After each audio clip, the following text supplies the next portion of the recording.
샬롬 할렐루야. 창세기 7장 16절에서 24절이요.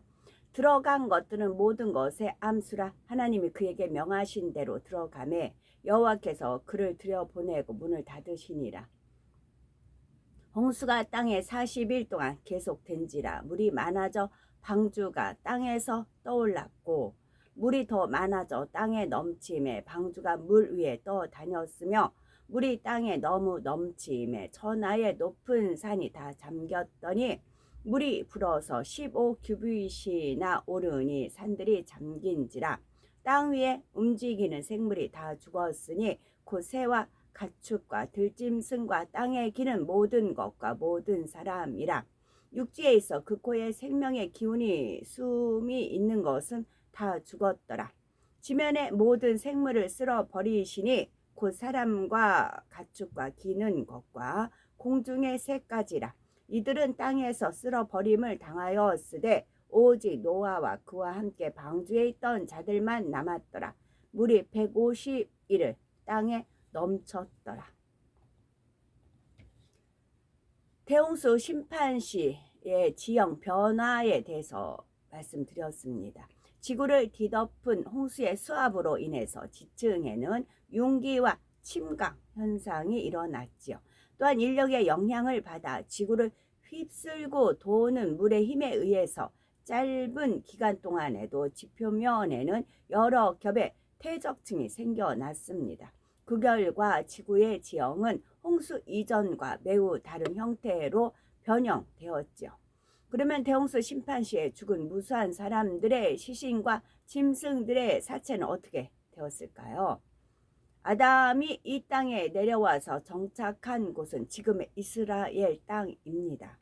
인류는 이곳을 중심으로 번성했고 점차 그 영역을 넓혀갔습니다. 오늘날로 말하자면 중동 지역이 초기 인류의 주된 근거지가 됐던 것입니다. 그리고 더 나아가 이집트가 위치한 북아프리카 지역으로 이주해 갔지요. 다시 말해 중동 지역과 북아프리카 지역은 당시 인구 밀집 지역이었습니다. 혹 오늘날 그 지역의 기후를 아시는 분들은 어떻게 그런 곳에 사람이 그렇게 많이 살 수 있을까라고 생각할 수가 있겠죠. 대홍수 심판 전에는 전 지구적으로 기후가 지금과는 달랐습니다. 극지방이라도 지금처럼 춥지 않았고 적도 지방이라도 지금처럼 덥지 않았지요. 따라서 중동과 북아프리카도 지금과 달리 사람이 살기에 훨씬 좋은 기후였습니다. 또한 수목과 초원도 무성했고요. 당시에는 인구가 밀집되어 살기에 적합한 곳이었던 것이죠. 여기에 사람에게 딸린 수많은 가축까지 고려하면 대홍수 심판으로 인해 이 지역에서는 엄청난 사체가 발생할 수밖에 없었습니다.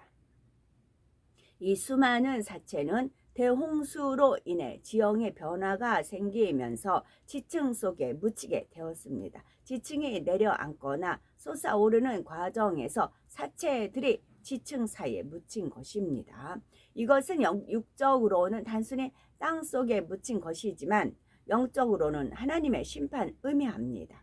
민수기 16장 31절에서 33절에 보면 출애굽한 백성 중에 모세를 대적했던 무리들이 하나님으로부터 어떻게 저주를 받아 멸망했는지가 잘 나옵니다. 이 모든 말을 마치는 동시에 그들의 밑에 땅이 갈라지니라. 땅이 그 입을 열어 그들과 그 가족과 고라에게 속한 모든 사람과 그 물건을 삼키매 그들과 그 모든 소속이 산채로 음부에 빠지며 땅이 그 위에 합하니 그들이 총회 중에서 망하니라 했던 것이죠. 이처럼 하나님께서 대홍수 심판을 이루실 때에도 1차적으로는 사람과 짐승들이 수장되게 하셨고 다음으로 그들의 사체는 땅을 열어 삼키게 하셨다는 거죠. 이는 단순히 지층 변화에 의한 매장이 아니라 영적으로는 음부를 의미하는 땅을 열어 그 속으로 던져 버리셨던 것입니다. 이렇게 매장된 사람과 짐승의 사체로 인해 오늘날 중동 지역에서는 석유가 많이 나오게 되었죠. 실제로 중동 지역은 세계 석유 매장량의 75%를 차지하고 있다고 하죠. 석유가 어떻게 만들어졌는가에 대해서는 오늘날 여러 가지 이론이 있습니다. 가장 일반적인 주장은 생물체의 퇴적에 의해 생성됐다는 거죠. 동물의 사체와 함께 엄청난 양의 식물이 퇴적된 것입니다. 이는 그러면 중동 지역에 석유가 많이 매장돼 있으니 그 지역을 축복의 땅이라 말할 수가 있을까요? 당장은 축복으로 보일 수 있지만 그것은 결코 축복이 아님을 알아야 합니다. 오늘날 그 지역이 얼마나 많은 전쟁과 테러의 무대가 되어가고 있는지요.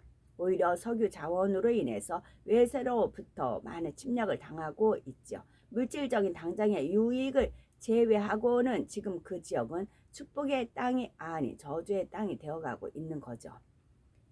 16절에 보면 하나님이 그에게 명하신 대로 들어가매 여호와께서 그를 닫아 넣으시니라 했습니다.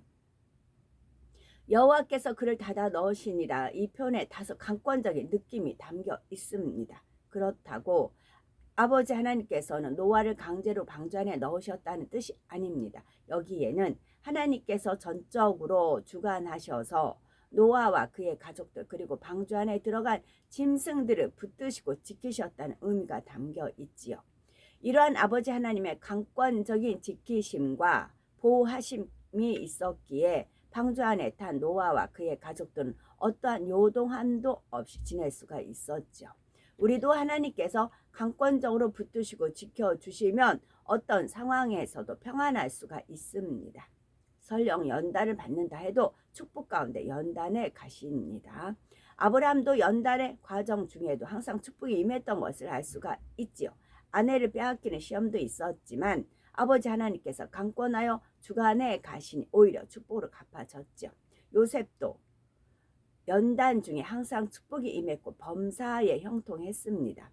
창세기 39장 3절에 요셉이 종으로 팔린 상황에서는 그 주인이 여호와께서 그와 함께 하심을 보며 또 여호와께서 그의 범사에 형통케 하심을 보았더라 했습니다. 억울한 누명을 쓰고 감옥에 갇혔을 때에도 창세기 39장 23절은 전옥은 그의 손에 맡긴 것을 무엇이든지 돌아보지 아니하였으니 이는 여호와께서 요셉과 함께 하심이라, 여호와께서 그의 범사에 형통케 하셨더라 했습니다. 그렇다면 아브라함이나 요셉은 어떻게 연단 중에도 이처럼 축복을 받아갈 수가 있었을까요? 반면에 어떤 사람은 연단을 받을 때에 축복을 전혀 받지 못하면서 어려움만 겪는 것을 볼 수도 있죠. 이는 바로 순종할 마음이 되어 있느냐 그렇지 못하느냐의 차이에서 옵니다. 우리가 이 땅에서 정금 같은 믿음으로 나와서 천국 새 예루살렘에 들어갈 수 있는 참 자녀가 되기 위해서는 연단이 필요합니다. 이때 연단 속에서 자신을 발견하며 하나님의 말씀에 순종하여 변화되는 사람은 축복 속에 연단을 받게 됩니다.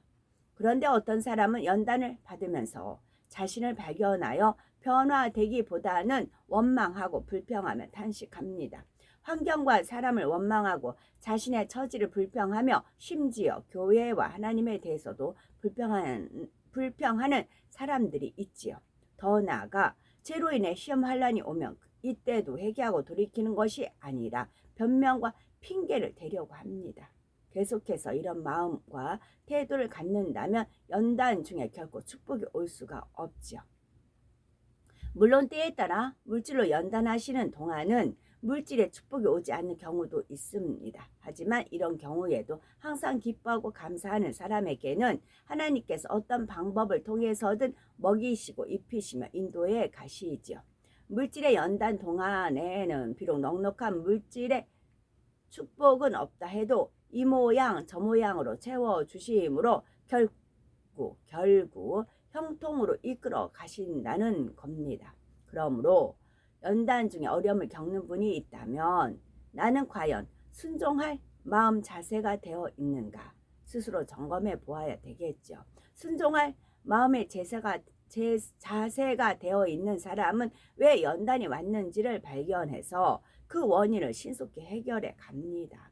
반면 그렇지 못한 사람은 원인을 발견하는 것도 쉽지 않을 뿐 아니라 발견해도 변화되려 하지 않는 것을 보게 되지요. 그러나 우리는 아브라함, 요셉, 노아처럼 온전히 순종하는 사람이 되어야 되겠지요.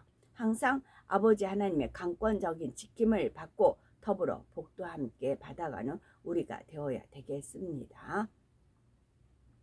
노아의 나이가 600세 되던 해 2월 17일에 내리기 시작한 비는 40일 동안 계속됐습니다. 이로 인해 해수면이 점차 올라갔죠. 처음엔 노아의 방주가 땅에서 물 위로 떠오를 정도가 되었습니다. 점점 더 수위가 올라가자 방주는 물 위를 떠다니게 되었죠. 급기야 높은 산들도 모두 잠길 정도로 수위가 올랐습니다. 20절에 보니 수위가 이렇게 모든 산이 다 덮일 정도로 다시 15규빗이 더 올랐다 했습니다. 15규빗은 오늘날의 단위로 환산하면 약 7.5m입니다. 이는 노아 방주 높이가 30규빗의 딱 절반이지요.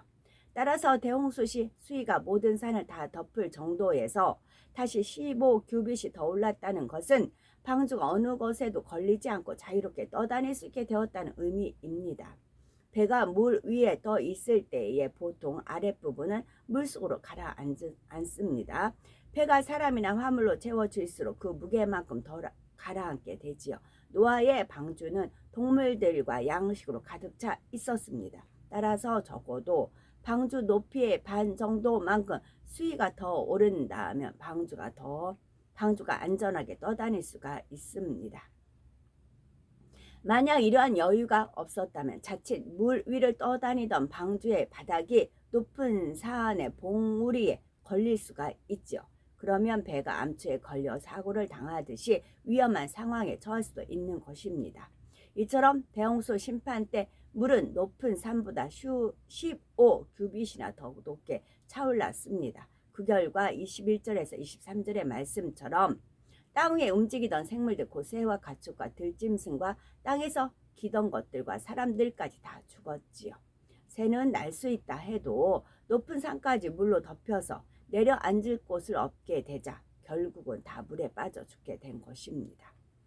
육지에 있는 모든 것 가운데 코로 숨을 쉬던 모든 생물이 다 죽은 것이죠. 방주 안에 타지 못한 사람이나 짐승은 그 어느 것도 피할 수 없어서 완전한 심판이었습니다. 앞으로 있을 백보자 대심판도 마찬가지입니다. 그날에는 창세 이래 모든 사람이 하나님의 심판대 앞에 서게 됩니다. 단 엘리야, 에녹, 아브람, 모세 이 네 사람은 예외입니다. 이분들은 영예의 서열 제상 위에 계신 분들로서 대심판 시 삼위일체 하나님을 보좌하십니다. 생명책에 이름이 기록되지 않은 사람은 예외 없이 대심판 때 영원한 사망의 판결을 받아 지옥의 불이나 유황못으로 떨어지게 됩니다. 고린도후서 5장 10절 이는 우리가 다 반드시 그리스도의 심판대 앞에 드러나 각각 선악간에 그 몸으로 행한 것을 따라 받으려 함이라 말씀하셨습니다. 아멘.